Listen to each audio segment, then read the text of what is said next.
अयोध्यावासी राम राम दशरथ नंदन राम।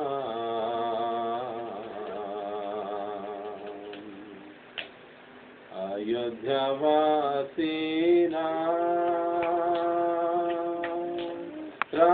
राम दशरथ नंदन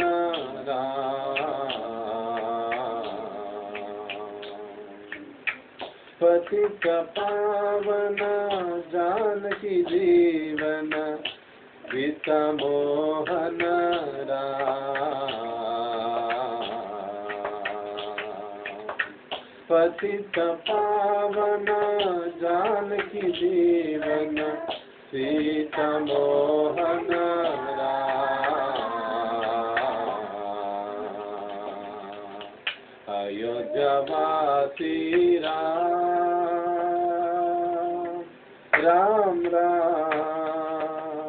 दशरथ नंदन राम। पतित पावन जानकी जीवन सीता मोहन राम।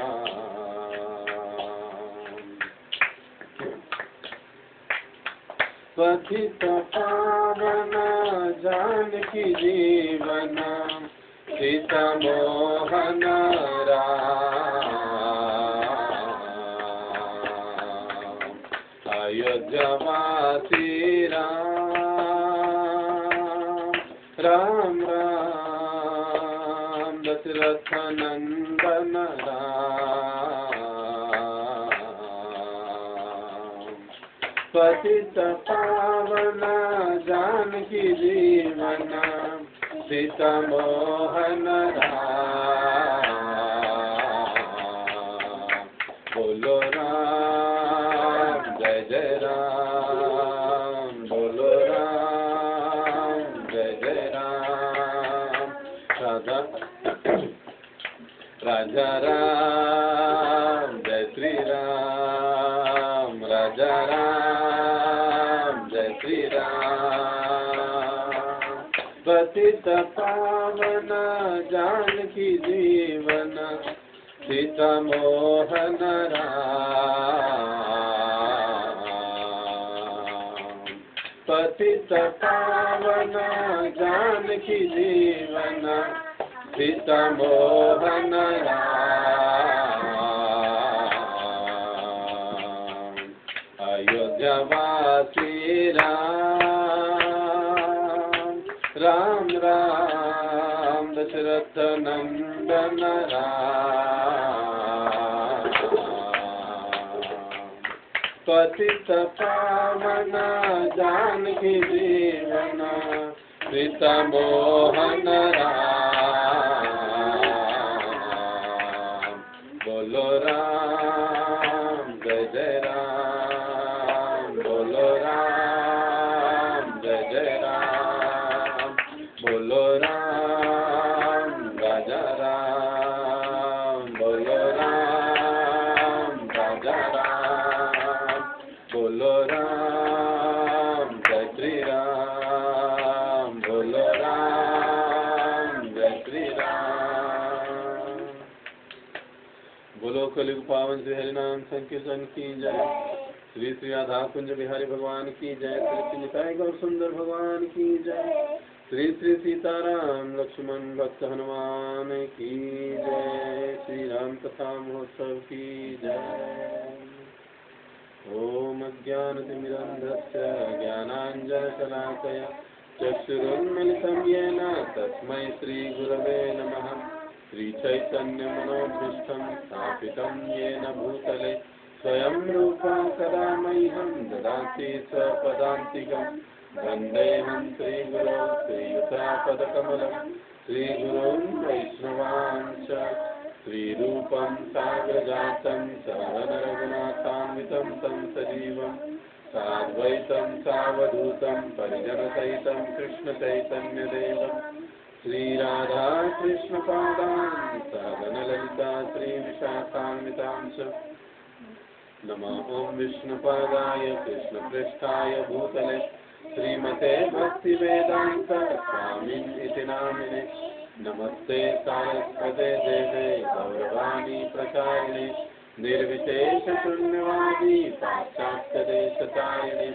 जय श्री कृष्ण चैतन्य प्रभु नित्यानंद श्री अद्वैत गदाधर श्रीवासादि गौर भक्तवृंद। हरे कृष्ण कृष्ण कृष्ण हरे हरे हरे राम राम राम हरे हरे। मुखं करोति वाचालं संगं गिरिं यत्कृपार्थमहं वन्दे श्रीगुरौ दीनतारिणम्। हरे कृष्णा।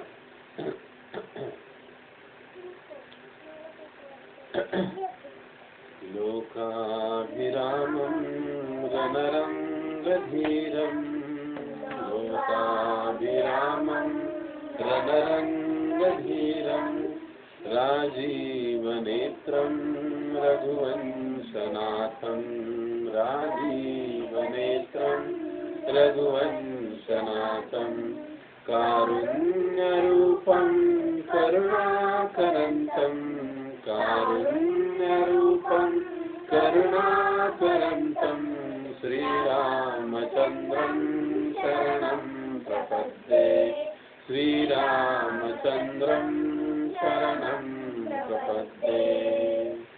बोलो सियावर रामचंद्र की जय।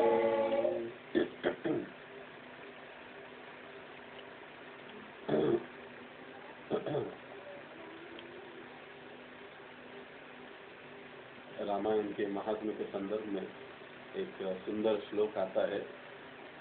रामायणं नाम परं तु काव्यं सुपुण्यदं वैष्णुता द्विजेन्द्रः यस्मिन् श्रुते जन्मजरादिनाशो भवत्य दोषः स नरोच्युतः स्यात्। अर्थात इसमें कहा गया है रामायणम नाम परम तु काव्यम। ये रामायण नाम का जो काव्य है वो परम पुण्यदायक है। और ऐसे परम पुण्यदायक उत्तम काव्य का हमें श्रवण करना। सुपुण्यदम, सुपुण्यदम दम मतलब देना, देने वाला। तो अत्यंत उच्च कोटि का पुण्य प्रदान करने वाले शुणुतर इस काव्य को हमें, हे द्विजेंद्र, हमें सुनना चाहिए। यस्मिन् श्रुते जन्म जरादि नाशो, जो भी व्यक्ति इस कथा को सुनता है क्या होता है? जन्म जरादि नाशो, इसका जन्म मृत्यु जरा व्याधि ये इस चक्र का नाश हो जाता है। भवत्य दोष, जितने सारे भव सागर में पड़ने के कारण उसमें दोष उत्पन्न हुए हैं उस व्यक्ति में, जीव में, भवत्य दोष, वो सारे दोष भी नष्ट हो जाते हैं। और नष्ट होकर फिर अंत में क्या होता है? स नरो अच्युत स्यात्। ऐसा नर, स नर, ऐसा नर, ऐसा व्यक्ति, अच्युत स्यात्, भगवान श्री अच्युत के धाम, यानी भगवान श्री अच्युत के धाम पहुंच जाता है या भगवान श्री अच्युत स्वरूप हो जाता है, यानी वो भगवान की प्राप्ति कर लेता है। तो श्री राम कथा के इस द्वितीय दिन में आप सभी भक्तों का हार्दिक स्वागत है। कल हमने रामायण के महात्मा के बारे में श्रवण किया था और उसमें देखा था कि कैसे रामायण, यह जो काव्य है, इसको सुनना बड़ा ही महत्वपूर्ण है।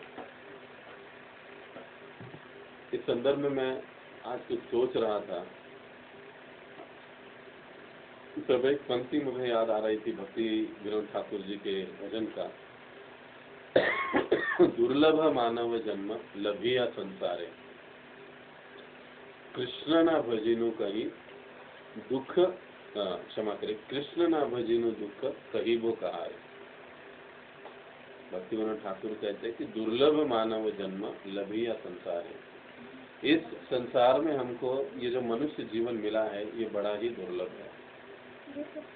और ऐसा दुर्लभ मनुष्य जन्म मिलने के बाद भी कृष्ण ना भजन, अगर हम भगवान श्री कृष्ण का भजन नहीं करते हैं, हम भगवान श्री रामचंद्र जी का भजन नहीं करते, हम भगवान श्री नरसिंह देव का भजन नहीं करते, भगवान विठल का भजन नहीं करते, तो दुख कहीं वो कहा रहे। इसका मतलब क्या है? तो कैसे मनुष्य जीवन का दुख कम होगा, कैसे दुख कटेगा, या इससे बड़ी दुखदायक बात और क्या हो सकती है?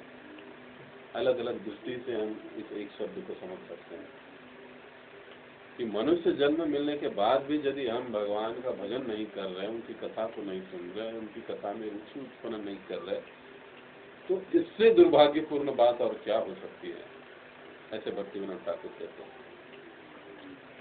और इसी विषय को समझाते हुए कहते हैं, संसार संसार करे मिछे गेलो का, लाभ न पाइलो किछु घुटिलो जंजाल। भक्तिविनोद ठाकुर जी के भजन बड़े ही सुंदर है, इतना गहरा रस है उनमें। कई सारे उनके भजन में इतना दीन भाव है, इतना करुण भाव है कि हृदय की गहराई से वो भगवान को पुकारते, अपनी स्थिति का वर्णन करते हैं। वो जब हम इन भजनों को पढ़ते हैं तो वो भाव हमको समझ में आ जाता है, या उस भाव को कुछ हद तक आत्मसात करने में हमें मदद मिलती है। तो यहाँ पर अब इस लाइन में, इसी भजन के लाइन में वो कहते हैं, संसार संसार कोरी मीछे गेलो काल। अरे मेरा पूरा जीवन संसार संसार प्रपंच प्रपंच करते करते ऐसे ही चला गया, मीछे गेलो काल। ये जो समय है ये ऐसे ही हाथ से निकल गया, प्रपंच प्रपंच संसार संसार करते करते। लाभ ना पाई लो किछु, लेकिन अंतिमता बुढ़ापे में देखता है तो लाभ ना पाई लो किछु, कुछ भी मुझे लाभ इसमें से नहीं मिला। सारा जीवन जो संसार संसार करते हुए मैंने समय व्यतीत किया, ये घाटे का सौदा रहा। लाभ ना पाई लो किछु घुटिलो जंजाल। लाभ तो कुछ नहीं मिला, लेकिन इस जंजाल में मैं पूरी तरह से फंस गया। इस जन्म मृत्यु के चक्र में मैं पूरी तरह से फंस गया। देखिए, वास्तविकता में भक्तिविनोद ठाकुर अपनी बात नहीं कर रहे, हम सभी लोगों की बात वो कर रहे हैं कि हमारा सारा जीवन, बचपन से लेकर यौवन और यौवन से लेकर बुढ़ापे तक, हमारा सारा जीवन देह धर्म करते हुए ही निकल जाता है। उस देह का उदर भरण करने में, उस देह की अलग अलग मांगे पूरी करने में ही निकल जाता है। संसार संसार करते करते समय कब बीत जाता है, कब बुढ़ापा आता है, पता भी नहीं चलता है। अंत में हाथ में कुछ भी नहीं लगता। तो इन गतिविधियों से कुछ फायदा नहीं होता। तो इसीलिए अंत में भक्तिविनोद ठाकुर इसी भजन में एक सुंदर और भी लाइन गाते हैं। ये इसलिए मैं कह रहा हूँ क्योंकि हमारे कल के विषय का एक 5 मिनट के अंदर रिवीजन हो जाएगा और हम लोग पुनः अपनी कथा के मूल विषय पर आना हमारे लिए आसान हो जाएगा। तो अगले लाइन में वो इतना कड़वा सच अपने जीवन का बता देते हैं भक्तिविनोद ठाकुर जी, 2 ही लाइन में। श्मशाने शरीरे मम पड़िया रही वे, विहंग पतंग तहा विहार करीबे। क्या मतलब? ये बांग्ला भाषा है। श्मशान शरीर है, अरे जब मृत्यु हो जाएगा ना तो मेरा ये शरीर श्मशान में पड़ा रहेगा। लोग लिटरली ऐसे डाल के चले जाएंगे।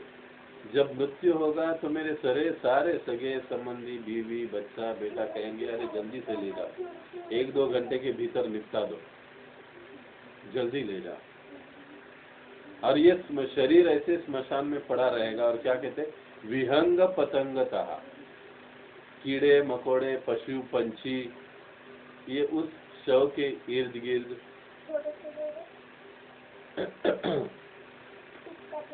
घूमते रहेंगे। तो मृत्यु के पश्चात जब शरीर स्मशान में जाता है तब क्या होता है? कई बार लोग कहते हैं भगवान को दंडवत करने की क्या जरूरत है, भगवान को दंडवत नहीं करना चाहिए। लेकिन मृत्यु के समय में उल्टा दंडवत तो हर एक को देना ही पड़ता है, इच्छा हो या न हो, उसे वो दंडवत देना ही पड़ेगा। लेकिन अगर हम लोग इस जन्म मृत्यु के चक्र से हम छूटना चाहते हैं तो क्यों ना जीते जी ही हम भगवान को सीधा दंडवत अर्पित करें। तो ये मृत्यु के समय स्मशान में जब शरीर चला जाता है तो स्मशान में उस शरीर के ऊपर कई सारे कीट पतंग पशु पक्षी आकर नोच नोच कर उसको खाते हैं। अब कई स्थानों पर शरीर को जलाया जाता है, कुछ धर्मों में उसको गाड़ दिया जाता है, कुछ धर्मों में उसको कहीं जंगल में कहीं दूर डाल दिया जाता है उसको। तो धर्म के अनुसार कुछ अलग अलग विधियां हैं। तो उसी प्रकार से यहाँ पर कहा जाए, अब ये तो सच्चाई हम देखते हैं कि जब शरीर जल भी जाता है तो उसके बाद वहाँ पर कितने सारे पशु पक्षी कीट पतंग वहाँ पर उस शरीर को बचे हुए भागों को नोचने के लिए आ जाते हैं। देखो हमारा सारा जीवन पार्टी करते करते बीत जाता है ना। आजकल पार्टी का जमाना है, कुछ भी हो जाता है, प्रमोशन हो गया पार्टी चाहिए, बच्चा पास हो गया पार्टी चाहिए, और कुछ हो गया पार्टी चाहिए, पार्टी करते रहते हैं लोग। लेकिन पार्टी करने वाले पार्टी करते करते एक भूल जाते हैं कि मृत्यु के समय में अंतिम ये सभी लोग मिलकर हमारे शरीर की पार्टी करेंगे। जो मटन चिकन की पार्टी लोग जोड़ते हैं, करते हैं, खाते हैं, वो भूल जाते हैं कि यही जानवर अंत में उनके जीवन का पार्टी करेगा, उनके शरीर का पार्टी करेगा। तो इसीलिए भक्तिविनोद ठाकुर जी समझाते हैं कि मृत्यु के पहले, ऐसी भयानक अवस्था के पहले हमें थोड़ा सा समय निकालना चाहिए, और वो थोड़ा सा समय निकालकर हमें भगवत कथा में देना चाहिए। अगर हम अपने समय को भगवान की कथा में, कीर्तन में लगा देते हैं तो हमारे मनुष्य जीवन का सार्थकता होगा। अब यहाँ पर इससे मुझे एक छोटा सा चुटकुला कहिए, या ये सत्य हकीकत घटना है। एक प्रवचन में सुन रहा था तो हमारे जो वरिष्ठ भक्त है श्रीमान गौरांग प्रभु, वो इस प्रसंग को बता रहे थे। एक बार वो कॉलेज में कहीं प्रचार के लिए गए और उन्होंने प्रवचन आदि दिया, और प्रवचन के पश्चात वे एक लड़के को मिले, एक युवक को मिले, और युवक को मिलने के बाद उन्होंने कहा कि चारे आप हमारे मंदिर आइए, राधा गोपीनाथ मंदिर चौपाटी में है, आप जरूर आइए। तो लड़का कहने लगा कि नहीं नहीं प्रभु जी, शाम को मैं बिजी होता हूँ, मैं शाम को एक पास में यहाँ पर आरजी क्लब है, मैं वहाँ पर चला जाता हूँ। तो गौरांग प्रभु का जो प्रचार करने का पद्धति है वो बड़ा ही मुश्किल टाइप का है, बड़े ही विनोद के साथ और बड़े ही सहजता के साथ वो प्रचार कर देते हैं। तो उन्होंने कहा अरे वहाँ पर आप जाते हो, अरे हमारा भी आरजी क्लब है। क्या आपका आरजी क्लब? हाँ, राधा गोपीनाथ क्लब। आप आ जाओ, राधा गोपीनाथ मंदिर में आ जाओ, आप वहाँ पर भी नृत्य होता है। तो गौरांग प्रभु ने उनको पूछा कि यार क्या क्या करते हो वहाँ पर, क्लब पर जाने के बाद क्या? उन्होंने वहाँ पर नाचते हैं, गाते हैं, खाते हैं और दोस्तों से मिलते हैं आदि आदि। तो कहें आप हमारे इधर आ जाओ, हमारा भी क्लब है, हम लोग भी नाचते हैं, गाते हैं, खाते हैं, सुनते हैं, बहुत मजा आएगा आपको। तो लड़के ने सोचा कि अरे चलो देखते हैं भैया इनका आरजी क्लब है क्या। तो ये मंदिर में आ गया। मंदिर में आ गया, उस समय 7 बज रहा था, गौर आरती चल रहा था, सभी भक्त लोग जोर शोर से नाच रहे थे गौर आरती में। ये भक्त को गौरांग प्रभु जी से मिल गया, गौरांग प्रभु उसको अंदर लेकर गए मंदिर में, खुद भी नाचे और इसको भी नचाया। बहुत ही धूमधाम से नाचा ये लड़का। अब नाचने के बाद थोड़ा कथा हुआ, गीता का श्रवण हुआ, एक श्लोक हुआ, कुछ आधा पौना घंटे का लेक्चर हुआ, पूरा समय गौरांग प्रभु के साथ रहे। उसके बाद में अब प्रसाद का लाइन आ गया। कहा अरे प्रसाद का लाइन आ गया। अब कीर्तन खत्म हो गया, बाहर आ गए तो वो लड़का पूछने लगा कि प्रभु जी कितना पैसा देना है? तो प्रभु जी ने कहा नहीं नहीं पैसा नहीं देना है, ये फ्री है। नहीं फ्री है, इतना नाचना गाना सब फ्री था। हाँ कहे वो फ्री है। वहां से निकले प्रसादम के लाइन में आ गए। तो कहे यहाँ पर क्या है? अरे यहाँ पर अभी बहुत बढ़िया प्रसाद मिलेगा, भगवान का खाना फुल प्लेट। तो कहने लगा अरे यहाँ पर भी आप कुछ पे करना पड़ेगा, कुछ देना पड़ेगा, कितना देना है? तो प्रभु जी कहने लगे नहीं नहीं नहीं, ये भी फ्री है आपको। उसको प्रसाद दिलवा दिया, प्रसाद खिलवा भी दिया उसको बैठ के, उसके बाद में प्रसाद खाने के बाद वो लड़का कहता है, अरे प्रभु जी ये कितना बढ़िया है, यहाँ पर नाचना फ्री, गाना फ्री, सुनना भी फ्री, प्रसाद भी फ्री, सब कुछ फ्री, मैं क्यों वहां पर जा रहा हूँ। तो देखिए प्रहलाद महाराज यही बात भागवतम में समझाते हैं कि नरक में जाने का मार्ग बड़ा ही महंगा है, वो सस्ता मार्ग नहीं है। मांसाहार करना है तो पैसा लगता है, शराब पीना है तो पैसा लगता है, व्यभिचार करना है पैसा धन लगता है, हाँ, हर व्यसन में धन लगता है। लेकिन अगर भगवत धाम में जाना है तो उसको जाने के लिए, वहां पर जाने के लिए कुछ भी नहीं लगता है। केवल भक्तों के संग में आइए, गाइए, नाचिए, खाइए, हरि गुण गाइए और भगवत धाम जाइए। कथा में आइए, सीट का कोई चार्जेस नहीं, फ्री है। कई बार लोग कथा में बैठे बैठे नींद भी ले लेते हैं, घर में नींद नहीं आती तो वहां पर आके नींद ले लेते हैं। इतनी सारी सुविधाएं फ्री में मिल जाती। इसीलिए गीता में पुनः भगवान कहते हैं कि ये जो भक्ति का मार्ग है ये बड़ा ही सुसुखम कर्तुम अव्ययम, पालन करने में बड़ा ही सरल है और इसका पालन करने से व्यक्ति को बड़ा ही आनंद आ जाता है। तो जो कोई भी व्यक्ति भगवत कथा के मार्ग में आता है, भगवत भक्ति के मार्ग में आता है, तो उसे ये सारे लाभ जो है अनायास ही प्राप्त हो जाते हैं। तो इस भक्ति के पथ पर आगे बढ़ने का, जैसे हमने कल सुना, महत्वपूर्ण एक मार्ग यानी भगवान की कथाओं को सुनना। भगवान के अनंत अवतार हुए, उसमें से राम और कृष्ण ये दो अवतार बड़े ही प्रसिद्ध रहे। कृष्ण भी प्रसिद्ध है, राम भी प्रसिद्ध है, परंतु प्रभु श्री राम मर्यादा पुरुषोत्तम के नाम से जाने जाते हैं। उन्होंने इस भौतिक जगत में जितनी सारी लीलाएं की, एक सर्वसामान्य पुरुष राजा की तरह रहकर उन्होंने लीलाएं रची और हमेशा मर्यादा में रहे। इसीलिए आज भी लोग भगवान श्री राम को उनके नियम पालन के लिए, उनके मर्यादा के लिए याद करते हैं। तो ऐसे मर्यादा पुरुषोत्तम भगवान श्री राम की कथा को हम करके सुनते हैं। जो भी व्यक्ति ध्यान पूर्वक श्रद्धा के साथ इन कथाओं को सुनता है तो उस व्यक्ति में भी प्रभु रामचंद्र के गुणों के अंशों का अंश विकसित होने लगता है। बस हमको ध्यान पूर्वक श्रद्धा से सुनने की आवश्यकता होती है। तो कल की कथा में हमने देखा कि किस प्रकार से सारे देवी देवता भगवान नारायण के पास गए और वहां पर जाकर उन्होंने प्रार्थना की कि हे प्रभु, रावण के आतंक से हमें बचाओ और आप जल्दी से जल्दी प्रकट हुई। और तब भगवान ने देवताओं की प्रार्थना सुनकर कहा कि मैं जल्दी ही इक्ष्वाकु वंश में अवतरित हो जाऊंगा। तो अब जैसे वाल्मीकि रामायण के अनुसार जो वर्णन आता है उसके साथ ही हम लोग आरंभ करेंगे। बीच बीच में हम लोग श्री संप्रदाय के आचार्य, उनकी कुछ टीकाएं, उससे भी हम लोग संदर्भ लेते रहेंगे, वहाँ से भी कुछ कथाएं हम सुनते रहेंगे। फिर वाल्मीकि रामायण जो है ये राम कथा का हमारा मूल आधार होगा, आधार ग्रंथ होगा।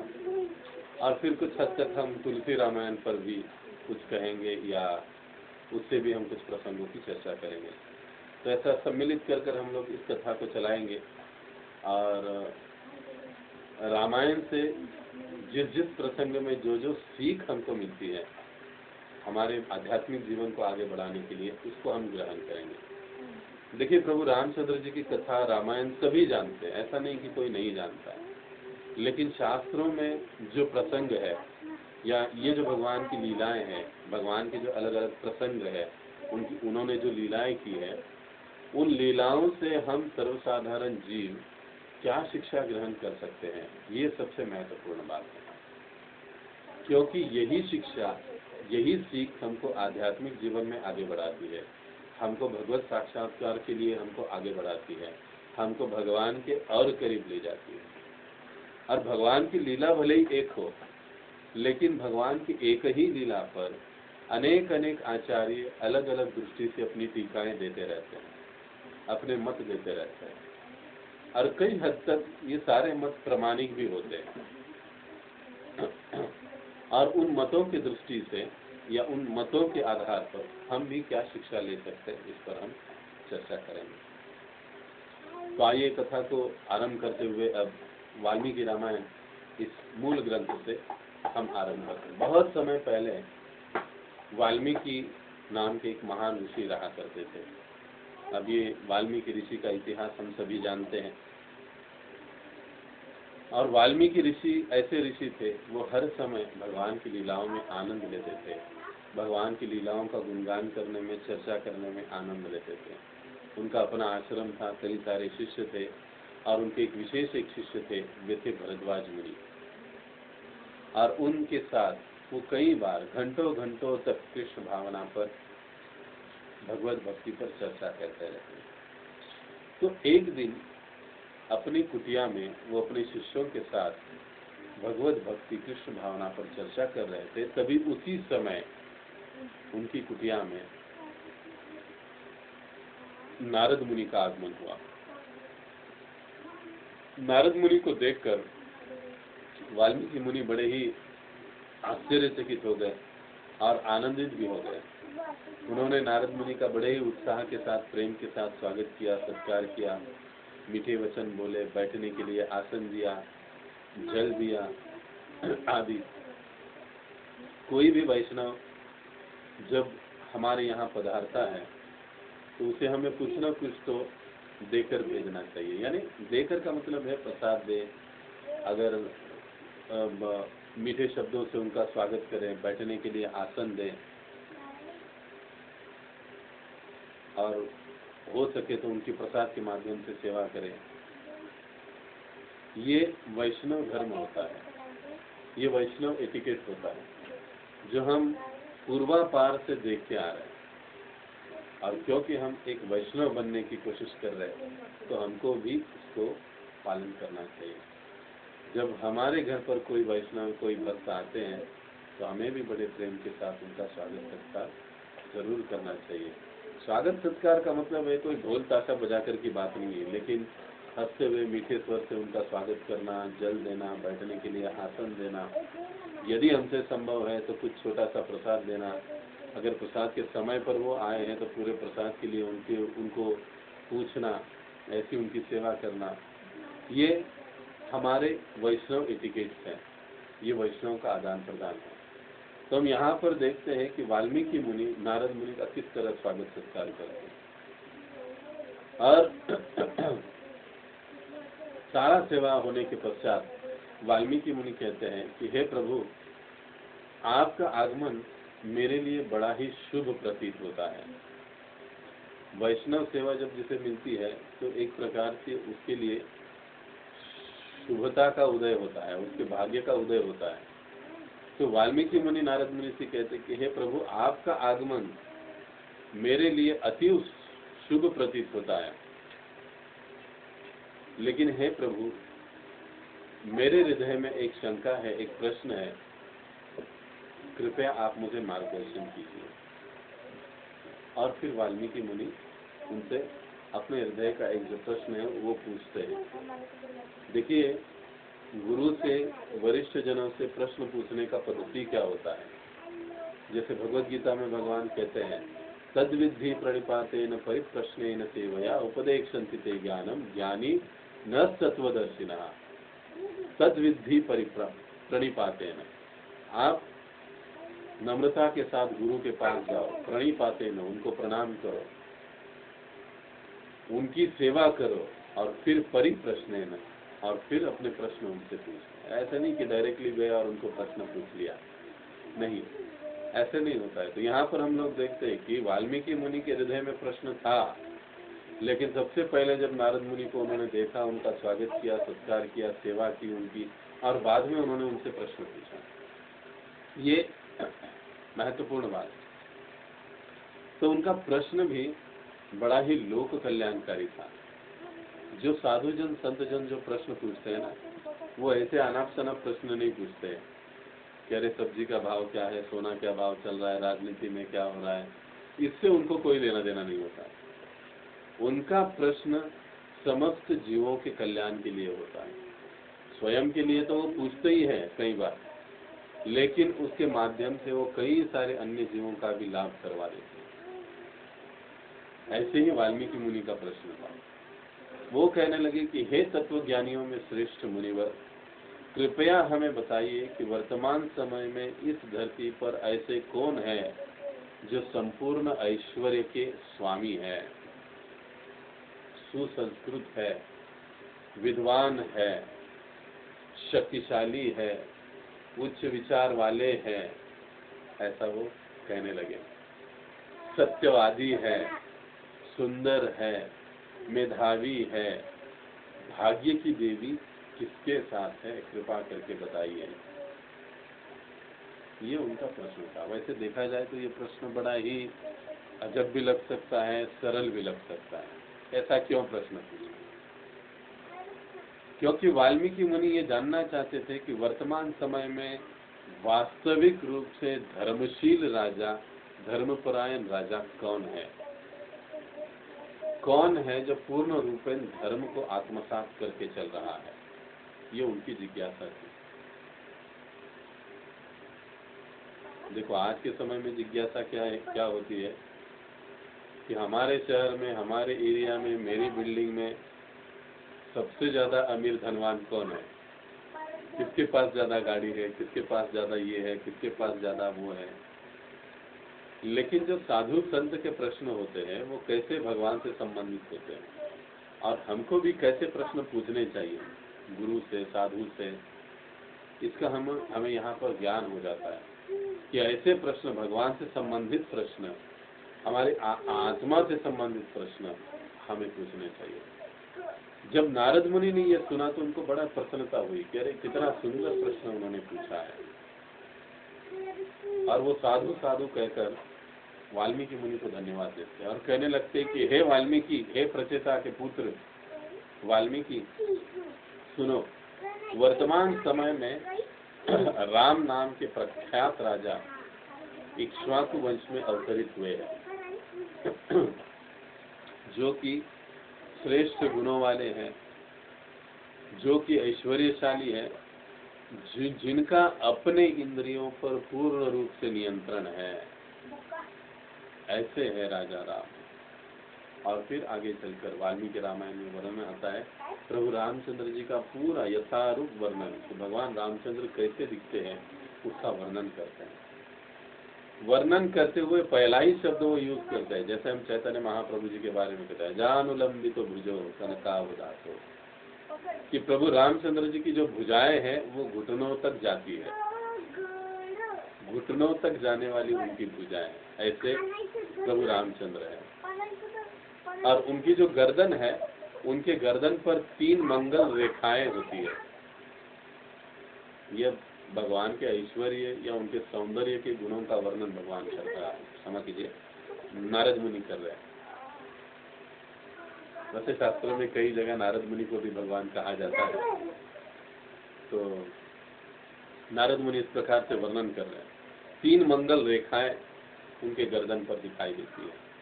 एक तो पहला उन्होंने बताया अजानुलंबित भुजो, उनकी भुजाएं घुटनों तक जाती है, उनके गर्दन पर 3 मंगल रेखाएं हैं। अब तीसरी बात बता रहे हैं कि उनके जो कंधे हैं ना वो बड़े विस्तृत है, यानी उनका सीना बड़ा चौड़ा है, कंधे विस्तृत है, और उनका जो ललाट है, माथा है, वो बड़ा है और बड़ा ही सुंदर है। और उसके ऊपर उनके कई बार केश ऐसे मंडराते रहते हैं ललाट पर। उनके जो जबड़े हैं वो बड़े ही शक्तिशाली है। उनका जो हाइट है, कद है, वो मध्यम है। अब नारद मुनि बता रहे हैं उनको पूरा वर्णन, ऐसे बता रहे हैं जैसे प्रभु रामचंद्र जी को वो साक्षात सामने देख ही रहे, और वैसे वो देख ही रहे थे। आगे चलकर हम लोग सुनेंगे। वो कहते हैं कि मध्यम ऊंचाई वाला, सुडौल, जिसका शरीर अत्यंत सुडौल है, कहीं पर भी बेढब नहीं, और उनकी जो अंग कांति है वो नीले रंग की है, नील कांति, और उनके पूरे शरीर में एक अनुपम आभा प्रकट होती है। आभा का मतलब समझते हैं ना? आभा का मतलब होता है कि एक शरीर से दिव्य किरणें निस्सृत होती है, जिसका प्रकाश उनके शरीर के इर्द गिर्द रहता है। तो ऐसी दिव्य आभा उनके इर्द गिर्द रहती है, उनके शरीर से निकलने वाला, दिव्य शरीर से निकलने वाला दिव्य प्रकाश। उसके बाद वो वर्णन करते हैं कि उनकी जो बुद्धि है वो अथाह बुद्धि है, यानी जिसका कोई थाह नहीं है, उसको कहा जाता है अथाह। अगिनत बुद्धि है, तो उसका कोई उनकी बुद्धि को किसी प्रकार का कोई लिमिट नहीं है। उनका जो व्यवहार है वो व्यवहार बड़ा ही गंभीर है। श्री रामचरित्र में हम विनोद नहीं देखते हैं, हास्य रस, विनोद रस हमको दिखाई नहीं देता है। 99% करुण रस उसमें है, मधुर रस बहुत कम है। 0.1% विनोद रस है, वो भी पर्णकुटी के समय का एक घटना है, वहां पर उतना एक विनोद हुआ था रामायण में। नहीं तो पूरा रामायण, पूरा रामचरित्र जो है वो करुण रस से भरा हुआ है। प्रभु रामचंद्र जी का जो व्यवहार है सभी के साथ वो बड़ा ही गंभीर रहता है। उनकी वाणी भी बड़ी ही धीर और गंभीर रहती है। कई बार ऐसे तुलना की जाती है कि भगवान की वाणी जैसे बादलों की गड़गड़ाहट होती है, वैसे भगवान की वाणी होती है, उसका आवाज, उनका आवाज वैसे होता है। ये केवल तुलना है, लेकिन ऐसे धीर गंभीर भगवान का आवाज होता है। देवता भी जब भगवान को प्रार्थना करते हैं और भगवान कभी प्रकट हो जाते हैं, कभी केवल अपनी वाणी बोल देते हैं, भेज देते हैं, तो ऐसी धीर गंभीर वाणी भगवान की सुनाई देती है। और संभाषण कला में वो सबसे चतुर है। उनका धैर्य जो है वो हिमालय जैसा है, हिमालय को कोई हिला नहीं सकता।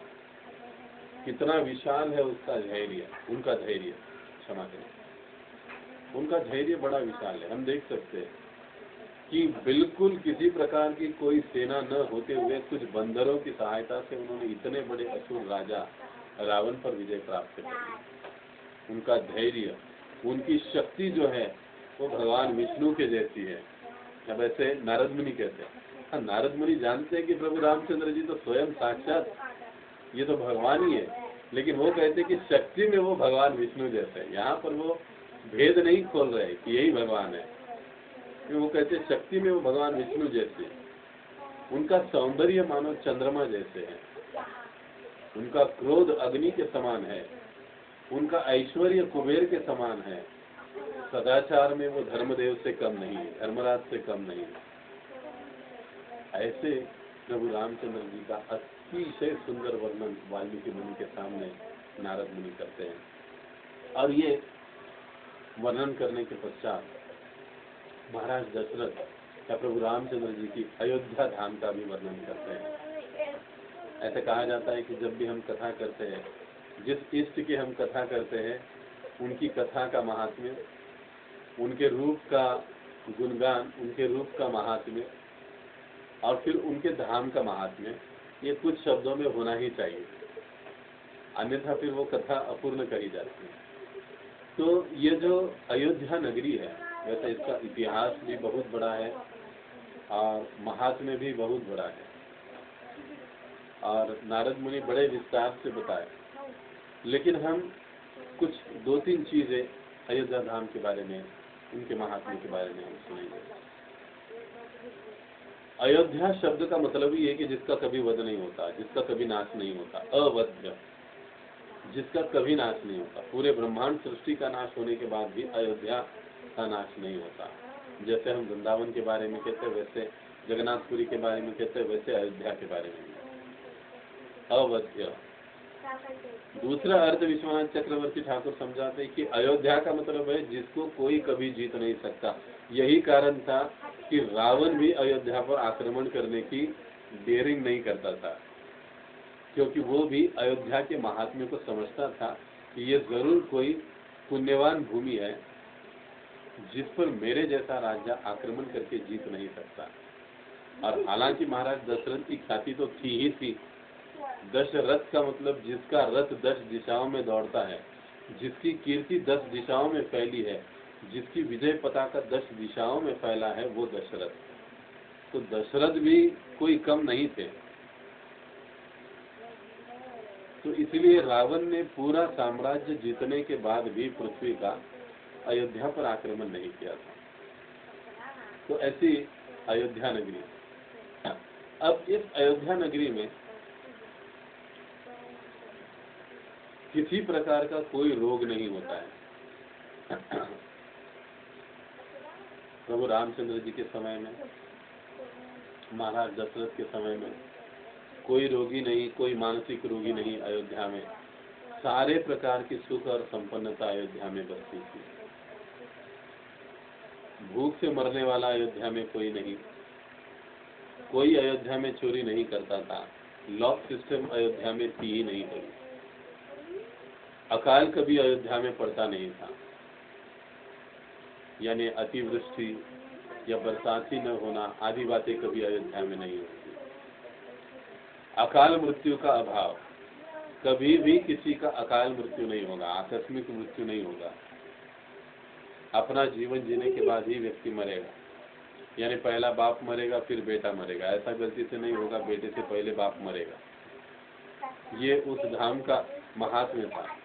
किसी प्रकार का कोई भी आध्यात्मिक, आदि दैविक, आदि भौतिक और आदि आध्यात्मिक, इन तीनों क्लेशों का कोई भी प्रभाव इस धाम और धामवासियों पर नहीं। माताओं को अयोध्या में वैधव्य कभी नहीं आता था। ऐसे पूरे 11,000 साल प्रभु रामचंद्र जी ने राज्य किया और ये उनके राज्य की मिसाल है। इसलिए आज भी हम लोग चाहते हैं कि अरे राज्य हो तो राम जैसा।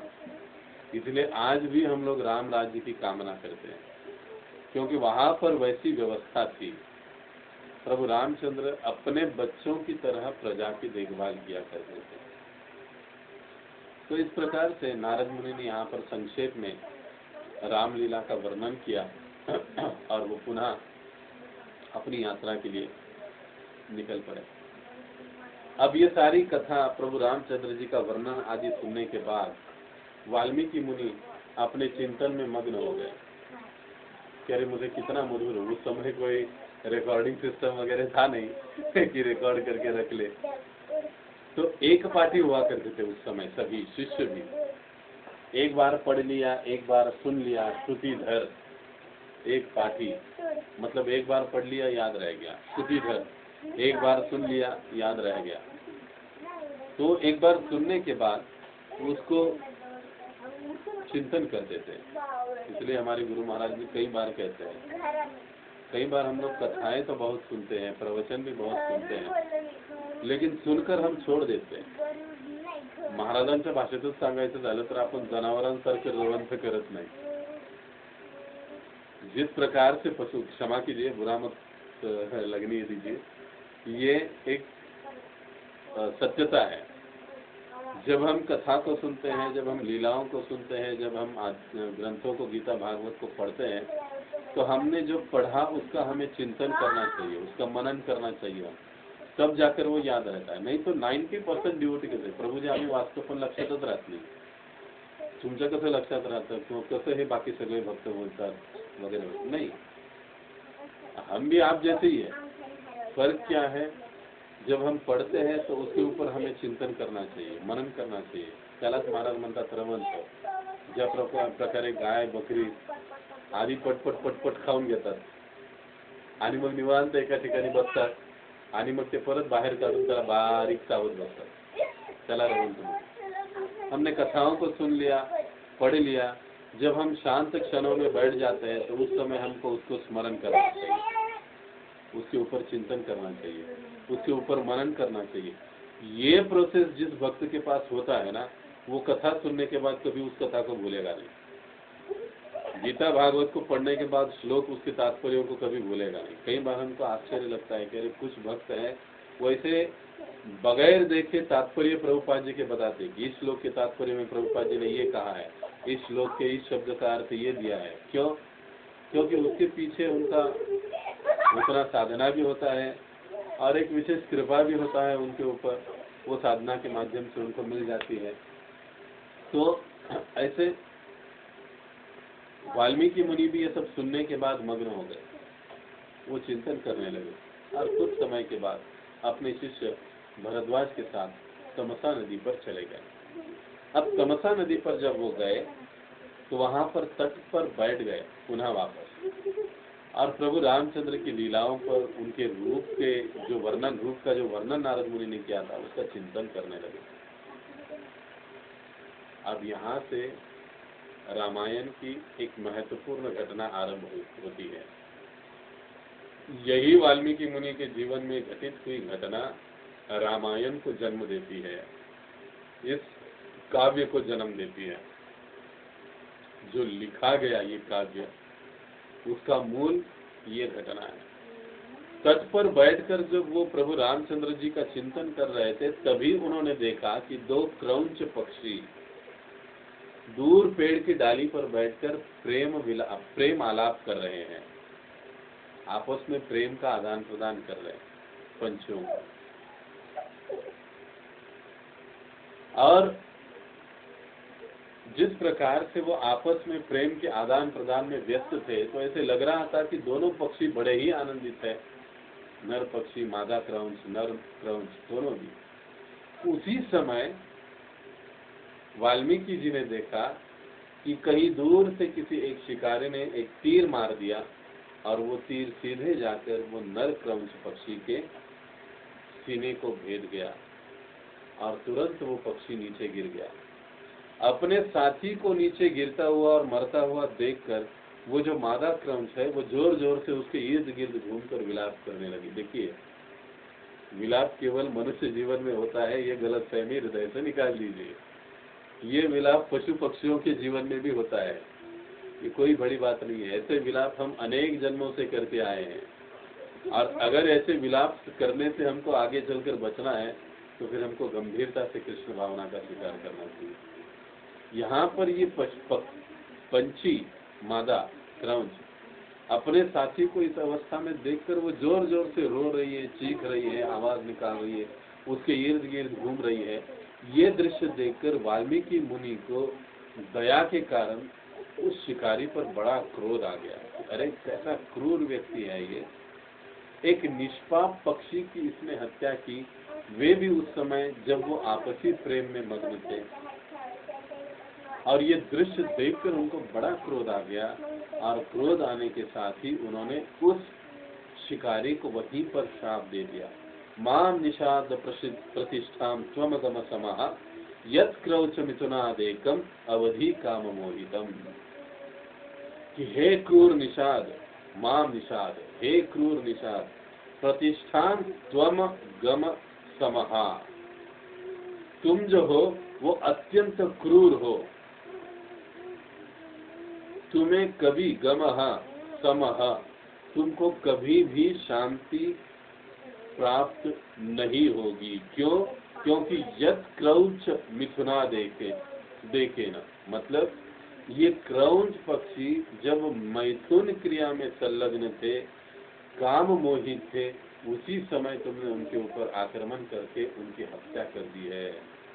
तो ऐसे तुम जो पशुओं के हत्यारे हो, पक्षियों के हत्यारे हो, तुमको कभी मानसिक शांति प्राप्त नहीं होगी। इस प्रकार से उन्होंने ये शाप उसको दे दिया। देखिए, इस शाप में भी बहुत बड़ा गहरा अर्थ है। हमारे कई सारे आचार्यगण, वर्तमान आचार्य भी इसको समझाते हैं। जो व्यक्ति, जो समाज, देखिए लीला घटना सेम है, लेकिन अब आचार्य इसको अलग अलग तरीके से अलग अलग मतों के अनुसार बताते हैं। जो व्यक्ति, जो समाज मांसाहार के लिए प्रेरित करता है, मांसाहार करता है, उस समाज में, उस व्यक्ति में कभी भी मानसिक शांति नहीं हो सकती। इसलिए हम लोग देखते हैं 100 में से 99 लोग जब भी किसी स्वामी या साधु से मिलते हैं तो एक ही बात कहते हैं, स्वामी जी शांति नहीं है, सब कुछ है पर शांति नहीं है। अब भैया इतना बुरे बुरे कर्म करते हो तो शांति कैसे मिलेगी? आपके हर प्लेट में एक पशु का जीव, एक पशु का प्राण गया हुआ होता है, तो शांति कहाँ से मिलेगी? तो यही समझाते आचार्य लोग कि जहाँ पर पशु हत्या, गौ हत्या प्रोत्साहन देने वाली बातें होती है, वो समाज कभी भी आत्मिक शांति को प्राप्त नहीं होता। या जिस घर में मांसाहार आदि चीजें चलती है वहां पर शांति होना कभी भी संभव नहीं है। श्राप से भी हम लोग ये सीख सकते हैं। इसलिए बुद्धिमान वही है जो मांसाहार को त्याग दे और शुद्ध शाकाहार, और उससे भी आगे जाकर कृष्णटेरियन बने। वेजिटेरियन बनना, प्रभुपाद जी कहते थे, कोई बड़ी बात नहीं है। कबूतर भी वेजिटेरियन है, एक बकरी भी वेजिटेरियन है, हाथी भी वेजिटेरियन है, और तुम एक आदमी, व्यक्ति, मानुष, वो भी वेजिटेरियन है। कोई बड़ी बात नहीं है। लेकिन वेजिटेरियन से आगे कृष्णटेरियन बनना। कृष्णटेरियन बनना इसका मतलब क्या है? कृष्ण प्रसाद ग्रहण करने वाला बनना। ये सबसे बड़ी बात है। तो आपको वो बनना चाहिए। तो इस प्रकार से ये जो वाल्मीकि मुनि है उनको श्राप दे देते हैं। और अब श्राप देने के बाद अब यहाँ पे दूसरी घटना आरंभ हो रही है। कुछ समय के बाद तमस नदी में स्नान करने के बाद पुनः वो आश्रम में लौटे, और आश्रम में लौटकर वो बड़े ही बेचैन थे। उन्हें अपने आप पर बड़ी ही लज्जा आने लगी, वाल्मीकि मुनि को, अपने व्यवहार पर। वो सोचने लगे कि आज तक मैं कभी भी इतने सालों से मेरा क्रोध अनियंत्रित नहीं हुआ, आज मैं क्रोध को नियंत्रित क्यों नहीं कर पाया? क्यों मेरा क्रोध अनियंत्रित हो गया? एक जो गंभीर साधक होता है ना, गंभीर भक्त होता है, अपने व्यवहार के बारे में, अन्यों के साथ जो भी उसका व्यवहार होता है उसके ऊपर वो बार बार सोचते हैं, मैंने इसको ऐसे कहा, सही कहा, गलत कहा, मुझे ऐसा कहना चाहिए था, नहीं कहना चाहिए था, या उससे उत्तम बात क्या है? बोलने से पहले 10 बार सोचो, क्या आवश्यकता है, जरूरी है, तभी बोलो, नहीं तो बोलने की जरूरत नहीं। लेकिन अब यहाँ पर ऐसे गुस्सा प्रकट हुआ, इनका क्रोध प्रकट हुआ, उसके ऊपर वाल्मीकि मुनि भी चिंतन कर रहे हैं कि नहीं, अरे मुझे तो ये क्रोध, ये गुस्सा शोभा नहीं देता, ये कैसे हो गया?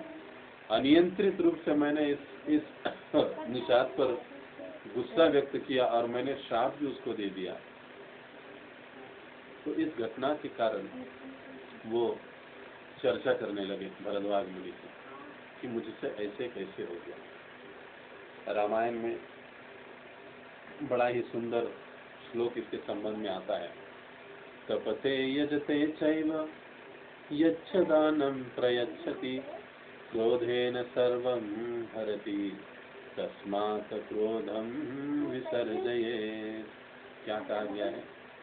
वाल्मीकि मुनि ही अपने रामायण में इस श्लोक को गाते हैं, समझाते हैं, बताते हैं। तपते यजते चैव, हमने जो भी तप किया है, तपते यजते, जो भी यज्ञ किए हैं, यच्छ, या जो भी हमने दान दिया है, जो भी हम लोग करते हैं, तप करते हैं, यज्ञ करते हैं, दान करते हैं, क्रोधेन सर्वम हरति, क्रोध से ये इन सभी का हरण हो जाता है। देखो, हम जो तप करते हैं, दान करते हैं, या हम जो भी यज्ञ करते हैं, क्रोध के कारण इसका हरण हो जाता है। इसलिए साधक को क्रोध नहीं करना चाहिए। एक सर्वसाधारण व्यक्ति है, अभक्त है, वो क्रोध करता है, ऐसे करना तो नहीं चाहिए, लेकिन फिर भी हम उनका अपनी इंद्रियों पर नियंत्रण नहीं, वो तत्वों को समझते नहीं, जानते नहीं, तो वो क्रोध कर देते हैं। लेकिन जो साधना भक्ति में लगे हुए साधक है, उसको क्रोध नहीं करना चाहिए। जहाँ तक हो सके क्रोध को नियंत्रित करने का प्रयास करना चाहिए। और इसके ऊपर हमने पिछले 2-4 दिनों पहले हमने 6 अनर्थों को कैसे दूर कर सकते हैं, इस पर हमने क्रोध, काम, क्रोध और लोभ, इन 3 दुर्गुणों पर हमने चर्चा की थी, और उनको कैसे दूर करना, इसके ऊपर भी हमने चर्चा की थी। तो क्यों क्रोध नहीं करना चाहिए? क्योंकि हमारा जो भी जप है, हमारा जो भी तप है, हमारी जो भी साधना है, वो क्रोध के द्वारा हर ली जाती है, वो ह्रास होता है। जैसे साधक जब क्रोधित होता है तो उसका पुण्य, उसकी जो तपस्या है, उसका जो जप है, ह्रास हो जाता है। इसीलिए साधक को क्रोध नहीं करना चाहिए। इसीलिए क्या कहा गया अगले लाइन में? तस्मात् क्रोधम विसर्जयेत्, त्यजेत भी नहीं कहा है। विसर्जय, उसका विसर्जन ही कर देना चाहिए, तो वापस उसको बाहर निकालना ही नहीं है। मतलब जल में एक बार डाल दिया तो उसको डाल ही दो, छोड़ दो, उसको निकालो ही मत बाहर। तस्मात् क्रोधम विसर्जय, उसका विसर्जन ही कर दो। तो इस बात को वाल्मीकि मुनि अच्छे से जानते थे कि मेरी तपस्या, मेरा तपोबल ऐसे क्रोध से तो कम होगा, मुझे क्रोध करना शोभा नहीं देता है। और वो अपने शिष्य भरद्वाज से चर्चा करने लगे। वो कहने लगे कि ठीक है, मैंने क्रोध भी कर लिया, लेकिन क्रोध के साथ मेरे मुख से जो काव्य प्रकट हुआ, ये श्लोक की रचना कैसे हुई, ये तो मैंने कभी किया नहीं था, मैंने कभी बोला नहीं था। और उसी समय उतने में जब ये चिंतन, ये चर्चा चल ही रही थी कि अपने एकदम शुभ्र हंस पर बैठकर ब्रह्मा जी वाल्मीकि मुनि के आश्रम में प्रकट हुए। वहां पर ब्रह्मा जी प्रकट हुए। ब्रह्मा जी को देखकर वाल्मीकि मुनि बड़े ही आनंदित हो गए, उनको दंडवत प्रणाम किया। तब ब्रह्मा जी कहने लगी कि हे वाल्मीकि, अपने आप को दोष देना आप छोड़ दो। शाप देकर आपने कोई अनुचित कार्य किया है, इस सोच को आप त्याग दो। अब वो समय आ गया है कि आपको प्रभु रामचंद्र जी के जीवन की कथा, चरित्र कथा को रचना है। हे मेरे प्रिय वाल्मीकि, मेरे आशीर्वाद से आपको जो भी कथाएं, लीलाएं ज्ञात नहीं है, वो सारी लीला कथाएं ज्ञात होगी। और इस प्रकार से मेरी कृपा से तुम रामायण, इस दिव्य ग्रंथ की रचना कर पाने में सक्षम होगे। और आप जो भी लिखोगे वो सत्य और त्रुटि रहित होगा। इसलिए वाल्मीकि रामायण को आदि रामायण, मूल ग्रंथ माना जाता है। कई बार हमारे भक्त भी प्रश्न पूछते हैं ना कि भाई हम लोग बाकी रामायण की टीका टिप्पणियां क्यों नहीं करते हैं, क्यों नहीं लेते हैं। तो इसका एक कारण, ये सबसे महत्वपूर्ण कारण है कि ये ऐतिहासिक हमको ऐसा प्रूफ या उदाहरण मिलता है कि साक्षात ब्रह्मा जी ने वाल्मीकि मुनि को ये आशीर्वाद दिया है कि मेरी कृपा से तुम जो भी लिखोगे वो सत्य होगा और त्रुटि रहित होगा। तो इसका मतलब वाल्मीकि मुनि जो भी लिखे हैं, जो भी बताए, वो सत्य और त्रुटि रहित है। ऐसे नहीं कि उन्होंने कोई चीज बताई नहीं, कोई चीज रह गई या कोई चीज ज्यादा ही बता दी, बिल्कुल नहीं। ऐसे हमको वाल्मीकि रामायण के बारे में सोचना भी नहीं चाहिए। अब कई अलग अलग प्रांतों के अलग अलग कवियों ने, संतों ने रचे हुए रामायण है। कई प्रसंग वहाँ पर अधिक है, यहाँ पर वाल्मीकि रामायण में नहीं है। तो हर संत, हर आचार्य का अपना एक दृष्टिकोण, एक स्तर होता है, उसके अनुसार उनका साक्षात्कार होता है, वो लिखते हैं। लेकिन हम लोग उनके ऊपर टीका करना या उनके ऊपर कुछ गलत सही का निर्णय करना, ये हमारा काम नहीं है। बल्कि उन लीलाओं को सुनकर उससे जो शिक्षा हम ग्रहण कर सकते हैं, वो हमको कर लेना चाहिए। यानी हमारा साधक का कार्य हंस का होना चाहिए। जिस प्रकार से हंस दूध और पानी दोनों एक साथ उसके सामने रख दिया जाए तो वो केवल दूध ग्रहण करता है और पानी छोड़ देता है, उसी प्रकार से हमारा व्यवहार होना चाहिए। तो जब ब्रह्मा जी ने इस प्रकार से आशीर्वाद दे दिया और ब्रह्मा जी तुरंत वहां से प्रस्थान कर दिए, अंतर्धान हो गए। अब ब्रह्मा जी का ये आदेश पाते ही वाल्मीकि मुनि ध्यानमग्न हो गए और सारी घटनाएं मानो उनकी आंखों के सामने आने लगी। और देखते ही देखते वाल्मीकि मुनि ने 24,000 श्लोकों की रचना की।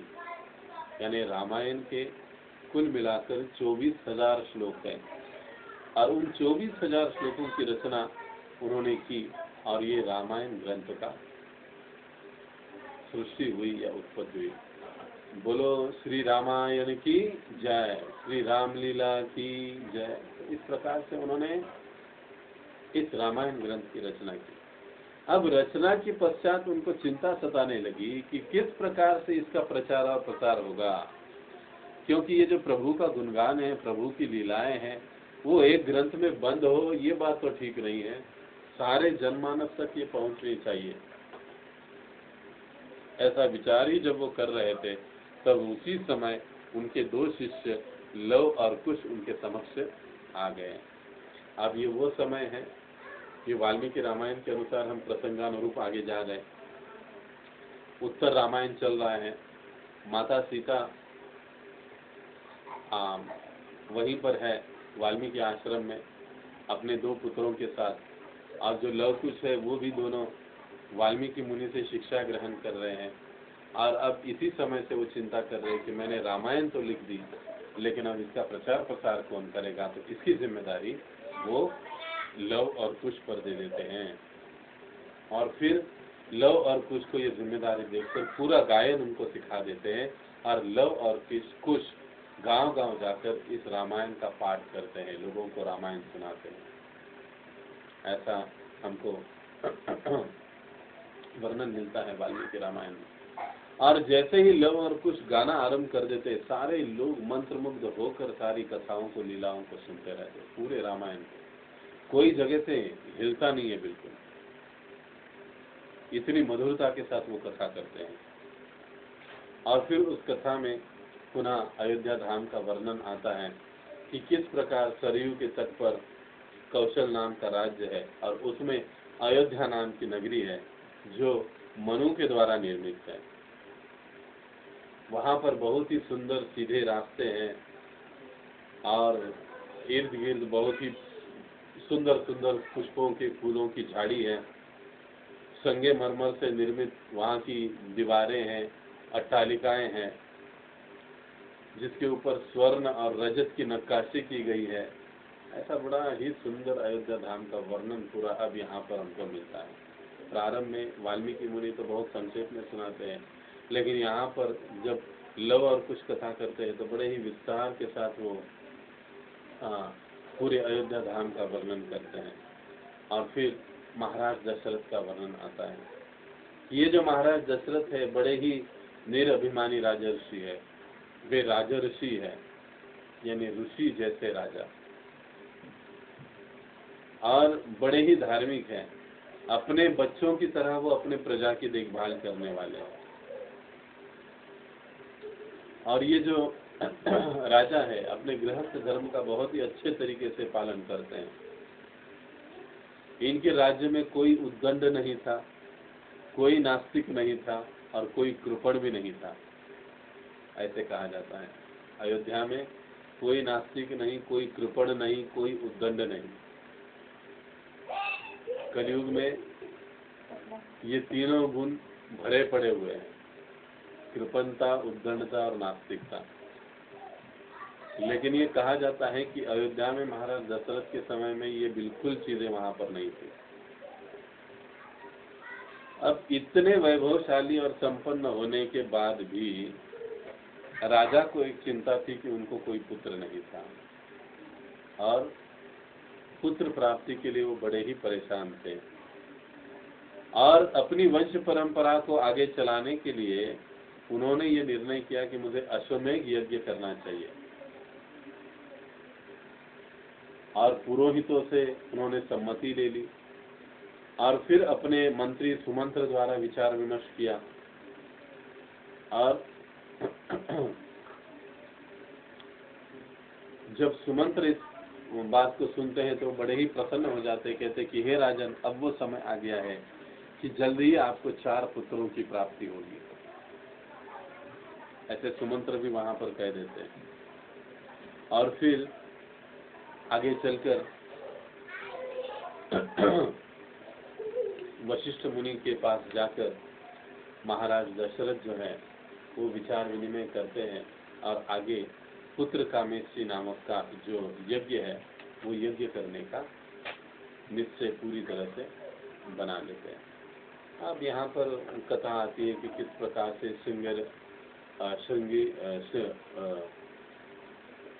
ऋषि श्रृंग को बुलाया गया और उनकी कथा क्या थी, लेकिन समय अभाव में हम लोग उतनी गहराई में नहीं जा पाएंगे। हम लोग सीधे मोटा मोटी अब उस प्रसंग में चले जाएंगे कि महाराज दशरथ बहुत बड़े यज्ञ का आयोजन करते हैं, और उस यज्ञ को ऋषिशृंग सफल बना देते हैं। और फिर उस यज्ञ से यज्ञ पुरुष प्रकट हो जाते हैं, और यज्ञ पुरुष प्रकट हो जाते हैं उनके हाथ में खीर का एक चरू होता है, मटकी खीर की, वो लेकर प्रकट हो जाते हैं। और जैसे ही उस यज्ञ पुरुष को देखते हैं दशरथ महाराज उसको प्रणाम करते हैं और उस चरू को लेते हैं, और वो चरू में जो खीर है वो अपने तीनों रानियों में समान रूप से बांट देते हैं। कौशल्या को आधा भाग दे देते हैं और सुमित्रा को आधा से आधा भाग दे देते हैं, और बचे हुए आधे से आधा भाग वो पुनः कैकेयी को दे देते हैं, और बचा हुआ आधा भाग वापस सुमित्रा को दे देते हैं। तो इस प्रकार से अपने तीनों रानियों को वे ये जो प्रसाद रूपी खीर है वो समान रूप से बांट देते हैं। अब देखिए यहाँ पर ये खीर माताओं को खिलवाने के पश्चात कुछ ही समय में यथा समय माताएं गर्भवती हो जाती हैं। यहाँ पर एक बात हमको समझना चाहिए कि जो भगवान का शरीर होता है वो भगवान का शरीर माता और पिता के रजबीज का परिणाम नहीं होता है। भगवान का शरीर दिव्य होता है। किसी न किसी प्रकार का बहाना बना के भगवान गर्भ में प्रवेश करते हैं। ये महत्वपूर्ण बात है कि भगवान इस प्रकार से यज्ञ पुरुष के द्वारा दी गई खीर से प्रकट हुए। भगवान का शरीर कभी भी हम जैसे सर्वसाधारण मनुष्यों जैसा सर्वसाधारण नहीं होता है। भगवान का शरीर दिव्य होता है। दिखने के लिए दिख सकता है हम जैसे 2 हाथ 2 पैर वगैरह, लेकिन भगवान का शरीर दिव्य है। वो माता पिता की उत्पत्ति, ये भौतिक माता पिता की उत्पत्ति नहीं है। और जैसे ही माताएं गर्भवती हुई तो माता कौशल्या जो है वो अत्यंत आनंदित और प्रसन्न दिखाई देने लगी। प्राय इस भौतिक जगत में हम देखते हैं कि जब माता गर्भवती हो जाती है, समय जैसे जैसे बीत जाता है तो उनके चेहरे पर का जो आनंद है वो कम होते जाता है और त्रस्तता चेहरे पर अधिक दिखाई देती है। अब हम सभी गृहस्थ हैं, इस बात को अच्छे से समझते हैं, जानते हैं। ये सभी जगह हमको देखने के लिए मिलता है, क्योंकि इस भौतिक जगत में गर्भ धारण करके अंतिम समय में, मतलब प्रसव के कुछ अंतिम समय में धारण होता है, कुछ समय के लिए आनंद होता है, लेकिन बाद में हम देखते हैं कि माता उतनी प्रसन्न नहीं दिखाई देती है। और यहाँ पर हम लोग देखते हैं कि माता जो कौशल्या है वो अत्यंत प्रसन्न चित्त और आनंदित दिखाई देती है। ऐसे ही वर्णन कृष्ण लीला में देवकी का आता है कि देवकी जब गर्भवती हो जाती है तो वो पूरी प्रसन्न चित्त हो जाती है, आनंदमय हो जाती है, और एक दिव्य आभा चमक उनके चेहरे पर, उनके शरीर पर प्रकट हो जाती है। और यहाँ पर तुलसीदास जी एक सुंदर दोहा लिखकर वर्णन करते हैं, जा दिन से हरि गर्भ ही आए, सकल लोक सुख संपत्ति छाए। वो कहते जा दिन से हरि गर्भ ही आए। अरे जिस दिन से हरि माता कौशल्या के गर्भ में आ गए, सकल लोक, सभी लोकों में सुख संपत्ति छाए, सुख और संपत्ति छा गई। भगवान आने से पहले ही अपने आने का मंगलमय और कल्याणदायी संदेश दे देते हैं। सारा वातावरण मंगलमय, कल्याणमय, ऐश्वर्यमय हो जाता है। ये भगवान का विशेष गुण है। भगवान आते ही सर्वत्र सुख छा जाता है। केवल जो असुर होते हैं, राक्षस होते हैं, वो लोग छोड़कर बाकी सभी लोग आनंदित हो जाते हैं, वे लोग भयभीत हो जाते हैं। भागवतम में भी हम इस प्रमाण को देख सकते हैं। वराह अवतार के समय हम लोग तो देखते हैं कि माता दीति के स्तनों से खून, रक्त चूने लगता है, निकलने लगता है। यानी जब असुर, कोई भयानक असुर प्रकट होने वाला होता है तो उस समय का जो वर्णन आता है भागवत में, उस समय में सारा चंद्रमा लोप हो जाता है, सूर्य लोप हो जाता है, पूरी पृथ्वी पर मानो जैसे अंधेरा छा जाता है, एक भयानक हवा बहने लगती है आंधी तूफान जैसी, और माता की आंखों से आंसू स्तनों से खून चूने लग जाता है, ऐसा वर्णन मिलता है। लेकिन यहाँ पर बताया जा रहा है जा दिन से हरि गर्भ ही आए। अरे जब से हरि माता के गर्भ में आ गए, भगवान आ जाते हैं, सभी जगह आनंद ही आनंद छा जाता है, हवाएं आह्लादित हो जाती है, ऋतु अपना पूरा सौंदर्य, अपना पूरा अच्छा गुण प्रकट करा देते हैं, सारा ऐश्वर्य प्रकट हो जाता है, सारी कल्याणमयता प्रकट हो जाती है। ये भगवान के आने का प्रमाण है, शकुन है। लेकिन जो असुर होते हैं वो भयभीत हो जाते हैं, वो खुश नहीं होते, जैसे कंस है, जैसे असुर है, ये लोग कभी भगवान के आने से खुश नहीं होते। तो भगवान का आना ही मंगलदायी होता है। इसलिए हम जो भी साधना करते हैं, जो भी जप करते हैं, जो भी तप करते हैं, अपने हृदय को शुद्ध करके भगवान को उस हृदय में हम लोग बुलाते हैं, कृपया भगवान मेरे हृदय में आकर प्रकट हो जाइए। लेकिन भगवान हृदय में तब प्रकट होते हैं जब वो हृदय हमारा शुद्ध होगा, पवित्र होगा। इसलिए हमें साधना भक्ति की साधना की आवश्यकता है। हरे कृष्ण कृष्ण कृष्ण हरे हरे, हरे राम राम राम हरे हरे। इस महामंत्र के जाप से हम लोग अपने हृदय को शुद्ध करते हैं, ताकि ये शुद्ध हृदय में भगवान विराजमान हो सके। और जिस हृदय में भगवान विराजमान होते हैं ना, वहाँ पर तो फिर सब कल्याणमय, शुभमय और सभी ऐश्वर्यमय हो जाता है, सभी मंगलप्रद हो जाता है, सभी कल्याणप्रद हो जाता है। तो ऐसे प्रभु रामचंद्र जी माता कौशल्या के गर्भ में आए। तीनों माताओं के जो दिन है आहिस्ता आहिस्ता बीतने लगे, और अंतिमतः वो समय आ गया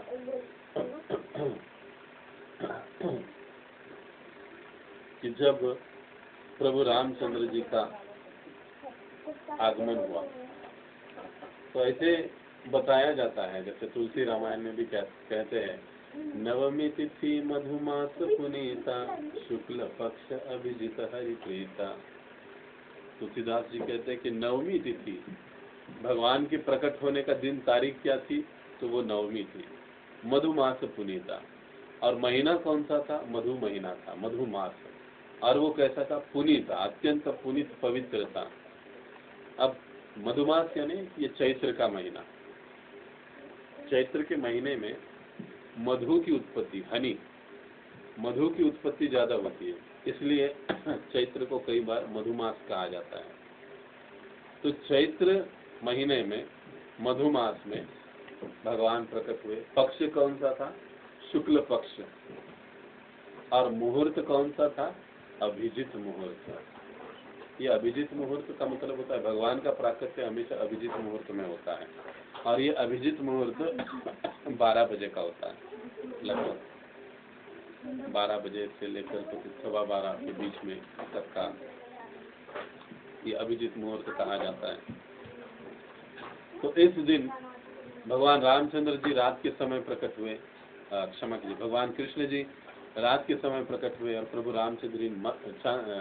रामचंद्र मध्य दिन में प्रकट हुए। मध्य दिवस अति शीतल धामा, पावन काल लोक विश्रामा।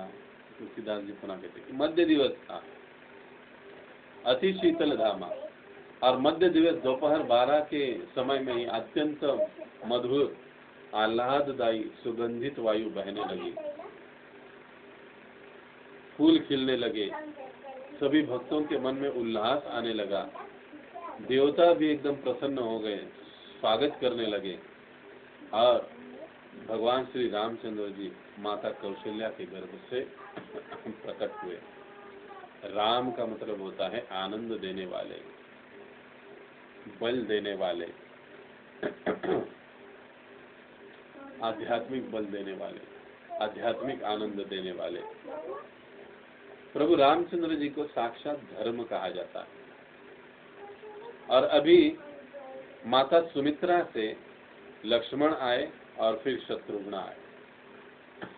अब ये जो लक्ष्मण है, ये श्री संप्रदाय के आचार्य कहते हैं कि लक्ष्मण शब्द का मतलब है लक्ष्मणो लक्ष्मी संपन्नो। लक्ष्मण जो है वे हर वस्तु को भगवान राम से संबंधित देखते हैं या देखने वाले, उसे कहा जाता है लक्ष्मण। ये लक्ष्मण शब्द का मतलब है। लक्ष्मण का और मतलब क्या है? लक्ष्मणो लक्ष्मी संपन्नो। लक्ष्मण लक्ष्मी से संपन्न रहते हैं, उनको लक्ष्मी की हमेशा उनके ऊपर कृपा होती है, माता लक्ष्मी की। तो इसलिए उनको अर्थ का प्रतीक माना गया है। प्रभु रामचंद्र जी धर्म के प्रतीक है, लक्ष्मण जी अर्थ के प्रतीक हैं, और अभी शत्रुघ्न प्रकट हुए। शत्रुघ्न नित्य शत्रुघ्नीत प्रीति पुरस्कृता। इसका मतलब क्या कहा जाता है कि ये जो शत्रुघ्न है वो शत्रु का हनन करने वाले हैं, और वो प्रीति के पुरस्कृता, प्रेम के पुरस्कर्ता है शत्रुघ्न, और ये काम के प्रतीक माने जाते हैं। कौन सा काम? वास्तविक काम। हम जो 3-4 दिन पहले चर्चा कर रहे थे, आदि काम, भगवत धाम में जो काम होता है प्रेम, उसके प्रतीक, वास्तविक काम के प्रतीक। और फिर माता कैकेयी से भरत जी प्रकट होते हैं, जो वैराग्य या मोक्ष के प्रतीक है। धर्म, अर्थ, काम और मोक्ष। वैसे भरत जी ज्ञान और वैराग्य के भी प्रतीक माने जाते हैं, मोक्ष के भी प्रतीक माने जाते हैं। तो बोलो सियावर रामचंद्र की जय। तो ऐसे प्रभु रामचंद्र जी नवमी के दिन मधुमास में शुक्ल पक्ष में प्रकट हुए चारों भाई। तो इस प्रकार से प्रभु रामचंद्र जी का प्राकट्य हुआ। अब इस प्राकट्य से एक छोटी सी लीला है। जब इनका प्राकट्य, ये कहकर हम लोग विराम देंगे क्योंकि 1.5 घंटा हो रहा है लगभग अभी। शत्रुघ्न और लक्ष्मण इन दोनों को एक साथ रखा गया, और राम और भरत इन दोनों को एक साथ रखा गया। तो ये जो इस प्रकार से जोड़ी जोड़ी से रखे गए, शत्रुघ्न, लक्ष्मण, राम और भरत, ये सभी जोर जोर से रोने लगे। किसी को कुछ समझ में नहीं आ रहा है कि ये लोग क्यों रो रहे, बच्चे क्यों इतना रो रहे, क्यों रो रहे, क्यों रो रहे। तब वशिष्ठ मुनि कहने लगे कि देखो, ये जो लक्ष्मण है इसको राम के साथ रखो, लक्ष्मण को राम के साथ रखो, और ये जो भरत है इसको शत्रुघ्न के साथ रखो। और वैसे किया गया, और आश्चर्य की बात, सभी के सभी शांत हो गए। बच्चे रोना ही बंद कर दिए। अब जो श्री भाष्य है रामायण के ऊपर, आचार्यगण समझाते हैं कि रामचंद्र जी है वो धर्म के प्रतीक है, और लक्ष्मण है वो अर्थ के प्रतीक है। अर्थ का मतलब है धन, पैसा, लक्ष्मी। धन को, लक्ष्मी को हमेशा धर्म के साथ होना चाहिए। लक्ष्मी को हमेशा नारायण की सेवा में लगाने की कोशिश करनी चाहिए। अगर हमारे पास धन है, संपदा है, संपत्ति है, तो वो भगवान की है, इसलिए हमको उसे उसकी सेवा में लगाने की कोशिश करनी चाहिए। जब अर्थ धर्म के साथ रहता है तब वो शांत रहता है, लेकिन जब धन धर्म के साथ नहीं होता है तो वो बड़ा ही हल्ला मचा देता है, विनाश मचा देता है। इसीलिए अर्थ को हमेशा धर्म के साथ जोड़े रखना चाहिए। इसलिए गृहस्थ भक्तों को दान देना ये सबसे महत्वपूर्ण बात मानी गई है कि गृहस्थों को दान देना चाहिए, भगवत सेवा के लिए, गुरु के लिए, मंदिर के लिए, अलग अलग सेवाओं में अपने धन का विनियोग करना चाहिए। क्योंकि ये जो धन है, ये धन जब हम राम की या भगवान की सेवा में लगाते हैं तब हमको वो शांति देता है, तब वो शांत होता है। अब ठीक उसी प्रकार से भरत जो है वो ज्ञान और वैराग्य के मोक्ष प्रतीक है, और जो शत्रुघ्न है वो काम के प्रतीक है। तो काम को यानी शत्रुघ्न को हमेशा ज्ञान के साथ वैराग्य के साथ जोड़े रखना चाहिए। काम का एक मतलब होता है हमारे मन से उत्पन्न होने वाली विविध प्रकार की इच्छाएं। कई सारी इच्छाएं हमारे मन में उत्पन्न होती है, लेकिन वो इच्छाएं हमें हमेशा किसके साथ जोड़नी चाहिए? ज्ञान के साथ, वैराग्य के साथ। ये इच्छा ठीक है या नहीं? जो भी इच्छाएं हमारे हृदय में उत्पन्न होती है, उन इच्छाओं को हमें धर्म की कसौटी पर कसना चाहिए। जो इच्छा मेरे मन में आ रही है, क्या वो धर्म के रूप से सही है, ज्ञान के रूप से सही है? इसको ज्ञान की मराठीत आपण त्याला म्हणतो, कामाला ज्ञानाची जोड, वैराग्याची जोड जर दिली तर माणूस वाहवत जात नाही।